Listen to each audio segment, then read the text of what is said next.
Hey everyone, Spicy Toast Gaming here. The patch just came out and we're going to be taking a look at Aurelion Sol, mostly focusing on his starting deck as well as the upgrades he gets. First though, there's one thing I unfortunately have to bring up. So the patch just came out and at least for me, I don't think this is most people, but for me, my repeatable quest for getting the event completed is still missing. This has been missing for almost the entire event, and we have less than 2 weeks remaining, and I'm barely through the event because all I can do is the other quests that happen. Riot, please just fix this. I don't want to make another dedicated video about this, and I'm really just tired of dealing with this. So I don't think this is most people. Riot, please just get it together and get this fixed. I want to be praising your game for all the good things you're adding, but this situation is just so frustrating. Anyways, with that out of the way, let's go take a look at Aurelion Sol.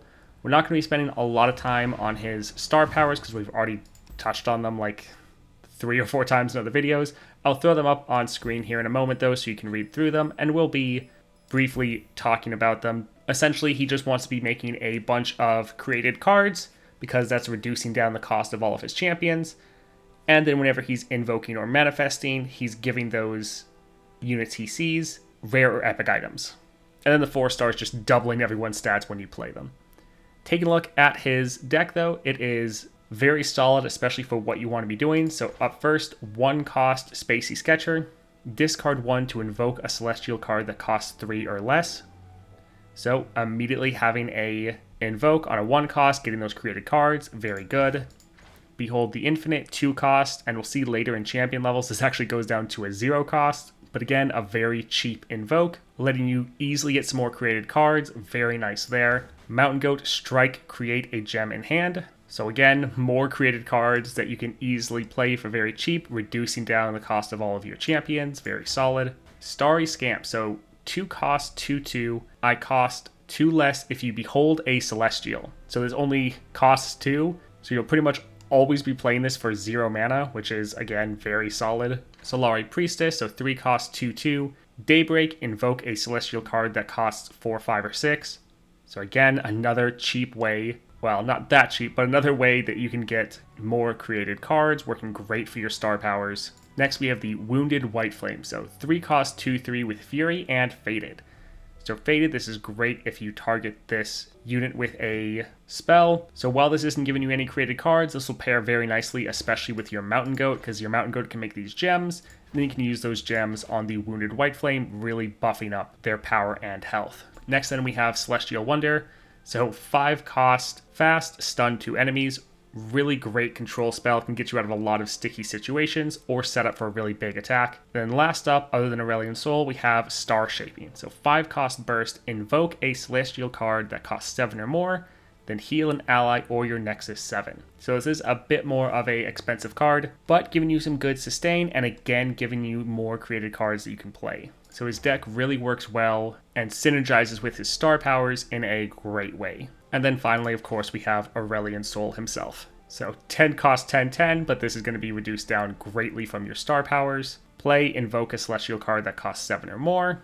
Got that Spell Shield and Fury. Round start, create a random celestial card in hand, so 2 ways to generate more created cards. Now, level up condition doesn't really matter because as soon as you get your first star power, every time you play a champion, they immediately level up. So when he levels up, he goes to an 11/11, and now your celestial cards cost 0. So you can play a whole bunch of cards that are very powerful for 0 cost. So very solid deck. Not that that's really a surprise. They want this champion to be broken. Let's go take a look at what upgrades you're going to get from leveling him up. So right away, your Behold the Infinite. You get a mana potion, so this goes down to a 1 cost. Really solid upgrade there.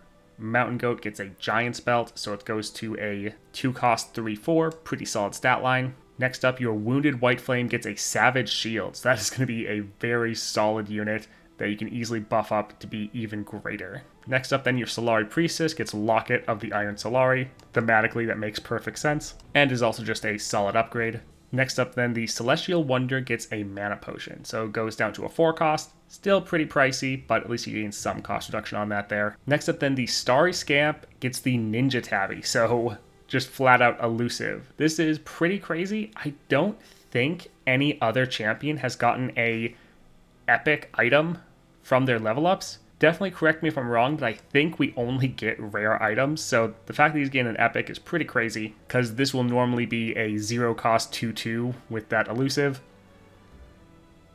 Next then, the Spacey Sketcher gets a studded leather, it's going to a 2/2. Star Shaping gets a Ardent Sensor, grab the top ally in your deck 3/3. That's a okay upgrade, not necessarily amazing, because you're more focusing on your created cards, but will still be decent. Next then, Behold the Infinite gets another mana potion, so this is the second time it has this, so it's now going to be a 0 cost spell, which is pretty crazy. Alright, last up then, the Starry Scamp gets Bonded Bucklers. So support, give my supported ally 1/1 and my keywords this round. This is another epic relic.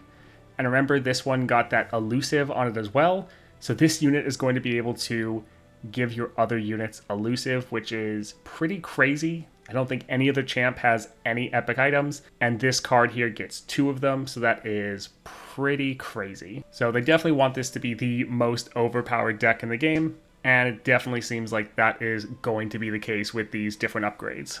Overall, I think he'll be quite fun to play. Could be a little boring after a while, though. That can sometimes happen when you're just playing something too overpowered, but we still should have a lot of fun, at least for the beginning. Looking forward to playing him. That won't be able to happen until November 1st, though, at the earliest.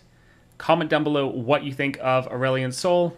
Also, if you're still having problems with your event quest as well, please comment down below and let me know. I don't think there's many other people, but I just kind of want to get an estimate for how many other people are also having this problem. That's all for me, though. I hope you all have a great day.